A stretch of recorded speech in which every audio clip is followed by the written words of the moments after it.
Hello friends, तो आज की इस वीडियो में हम देखने वाले एनसीईआरटी पॉलिटी क्लास 8 और चैप्टर 7 जो है आपका हास्यकरण की समझ, अंडरस्टैंडिंग ऑफ मार्जिनाइजेशन।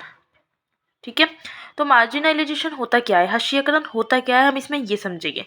ठीक है, तो हास्यकरण जो है एक सामाजिक प्रक्रिया होती है। कैसी कि जिसकी वजह से कई लोग एक लोअर तबके में आते हैं, जो लो कैटेगरी के लोग होते हैं, जिसको हम कहते हैं, जैसे आदिवासी जनजाति हो जाती है, ठीक है ना, जैसे लोअर कास्ट हो जाती है, तो जिसकी वजह से कई लोग क्या होते हैं, एक लोअर कैटेगरी में आते हैं। इसमें लोगों को उनके मूल अधिकार, फंडामेंटल राइट्स उनमें नहीं दिए जाते। ठीक है, तो इसको हम क्या कह देते हैं, इसको हास्यकरण कह देते हैं। या हम कह सकते हैं ऐसा समुदाय जिससे किनारे में ढकेल दिया गया हो, जैसे वह व्यक्ति जो चीज़ों के केंद्र में नहीं रहता, उसको कहते हैं हम हास्यकरण। आगे आ जाता है अब आदिवासी लोग। इस चैप्टर में जो हास्यकरण की बात की गई है, हास्यकरण की बात करते हैं तो आदिवासी लोग आते हैं, क्योंकि ये समाज के केंद्र में इनको नहीं रखा गया है, ये लोअर कैटेगरी में कहा जाता है इनको। ठीक है, आदिवासी लोग जिसको हम एसटी कास्ट में रखते हैं, अब शेड्यूल्ड ट्राइब्स। आदिवासी जो शब्द है उसका मतलब क्या होता है पूछा जाता है, तो उसका मतलब होता है मूल निवासी। ये जंगलों में रहते हैं। भारत में देखें तो 500 से ज़्यादा तरह के क्या है आदिवासी लोग हैं। 8% आबादी है भारत में इनकी। उड़ीसा में देखें तो 60 से भी ज़्यादा अलग अलग जनजातियाँ पाई जाती हैं। इनकी अपनी भाषा होती है, अलग अलग भाषा होती है। संथाली लेकिन सबसे ज़्यादा बोली जाती है। संथाली सबसे ज़्यादा आदिवासी लोग बोलते हैं। जहाँ मतलब महत्वपूर्ण खनन औद्योगिक क्षेत्र, यहाँ पे जो है आदिवासी जो समूह है जहाँ रहते हैं, तो वहाँ पे जो फेमस है वो इसलिए क्योंकि खनन और औद्योगिक क्षेत्र काफ़ी मिलते हैं।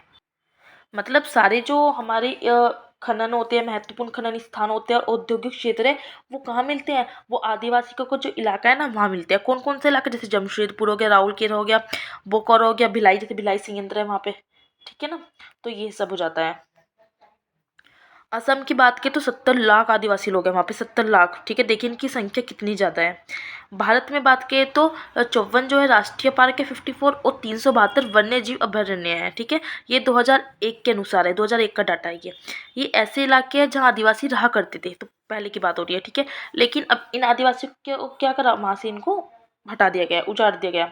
अब जो आदिवासी है इनके जनजातीय धर्म होते हैं अपने। ठीक है, उनके धर्म जो है ना वो हिंदू, मुसलमान और या सिख, ईसाई, इन सब से बिल्कुल अलग होते हैं। वे किसे मानते हैं, वे अपने जो पुरखे होते हैं या अपनी गांव या जो प्रकृति होती है वहाँ की उपासना करते थे ये। ठीक है, जैसे पर्वत, नदी, पशु, इन सभी की। ठीक है, तो इनकी हमारी तरह इनका कोई धर्म नहीं होता था। तो उड़ीसा की अगर हम बात करें, एक दिया है एनसीईआरटी में कि उड़ीसा के कालाहांडी जिले में एक न्यायमगिरी पहाड़ी है। ये न्यायमगिरी जो पहाड़ी है ना, ये जनजातीय जो लोग होते हैं आदिवासी, उनके पवित्र पर्वत है। यहाँ डोंगारिया कोड नामक आदिवासी समुदाय का इलाका है। कौन से समुदाय का इलाका है, डोंगारिया कोड, जो आदिवासी है। और जो आदिवासी है इनकी क्या होती है, इनकी जो है साक्षरता भी कम होती है। आदिवासियों को ही जनजाति भी कहा जाता है। ठीक है, अगर हम बात करें इनके शक्ति वगैरह की, ठीक है ना, तो जो हाशियाई शक्तिहीन समुदाय के रूप में इनको देखा जाता है।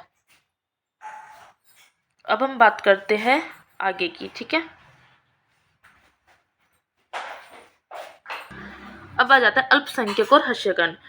अल्पसंख्यक क्या होते हैं, अल्पसंख्यक जो शब्द है वो ऐसे समुदाय के लिए यूज होता है जो संख्या की दृष्टि से बाकी जो आबादी होती है उनकी अपेक्षा क्या हो, बहुत ज़्यादा हो।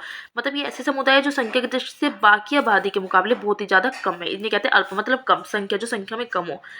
मौलिक अधिकार के जरिए हमारा संविधान धार्मिक और भाषीय अल्पसंख्यक को सुरक्षा प्रदान करता है। मुसलमान और हास्यकरण की बात करें तो 2001 की जनगणना के अनुसार हम बात करते हैं तो भारत के बाद में जो मोमडन लोग थे उनका प्रतिशत कितना था, उनकी संख्या कितनी थी, 13.4। 2011 में क्या हुआ, 14.2% हो गई। मुस्लिम आबादी जो है 17.22 करोड़ और 14.2% हो चुकी थी। ठीक है, मुस्लिम आबादी जो है 17.22 करोड़, इसको आप ब्रैकेट में कर ले। ठीक है ना, पेन ही नहीं कर रहा, एक मिनट। ये इतने परसेंटेज में होगी और इतने हम बात करें तो करोड़। ठीक है, तो 2011 की जनगणना के अनुसार देखें तो मुस्लिम आबादी कितनी है, 14.2% होगी। 13 थी, सिर्फ 14 बढ़ी है, जरा सी बढ़ी है, ज़्यादा नहीं। इन्हें एशियाई समुदाय में माना जाता है। क्यों माना जाता है, क्योंकि आर्थिक रूप से पिछड़े हैं और शिक्षा की कमी है, इसलिए भी एशियाई समुदाय में आते हैं। संविधान द्वारा परिभाषित अधिकार और इन अधिकारों को साकार करने वाले कानून और नीतियों की रक्षा में हम सभी की बराबर जिम्मेदारी बनती है। और इसके बिना न तो हम उस डाइवर्सिटी, विविधता की रक्षा कर पाएंगे जो हमारे देश को एक अनूठी छटा देती है, और न ही समानता के प्रति राज्य को प्रतिबद्धता का साकार कर पाएगी। अब हर्षीयकरण जो है उसका संबंध किससे है? उसका संबंध है अभावते, जो अभाव होता है, ठीक है, अभाव हो गया, पूर्वाग्रह हो गया, शक्तिहीनता, इन सब के साथ से जुड़ा है। सरकार ने 2005 में उच्च स्तरीय समिति लागू की। इस समिति के जो अध्यक्षता किसने की थी? न्यायमूर्ति राजेंद्र सच्चर ने। और इस समिति ने भारत में मुस्लिम समुदायों की सामाजिक, आर्थिक, शैक्षणिक स्थिति का जायजा किया। मुसलमानों के सामाजिक हर्षीकरण के कारण जिन इलाकों से वे आए हैं वहाँ से निकलने लगे, और इससे उनका क्या हो गया? गेटोइजेशन हो गया। अब गेटोइजेशन की वर्ड है, मैंने इसलिए लिखा है, ठीक है। गेटोइजेशन क्या होता है कि यह शब्द जो है इलाके या बस्ती के लिए इस्तेमाल होता है जिसमें एक ही समुदाय के लोग रहते हैं। जैसे हिंदू जो लोग हैं वो हिंदू बस्ती में रहते हैं, मुस्लिम लोग मुस्लिम बस्ती में रहते हैं, सिख लोग सिख बस्ती में रहते हैं, तो गेटोइजेशन उसे कहते हैं। सरकारी दस्तावेज में आदिवासियों को क्या कहा जाता है? अनुसूचित जनजाति एसटी के नाम से। तो ये चैप्टर हो जाता है कंप्लीट। मैं स्टार्टिंग से दिखा रही हूँ, आपको क्या करना है, वीडियो को पॉज करके अपने नोट्स प्रिपेयर कर लेने हैं। नेक्स्ट चैप्टर नेक्स्ट वीडियो में आएगा। वीडियो अच्छी लगे तो लाइक, शेयर और कमेंट्स करके मुझे आपको ज़रूर बताना है।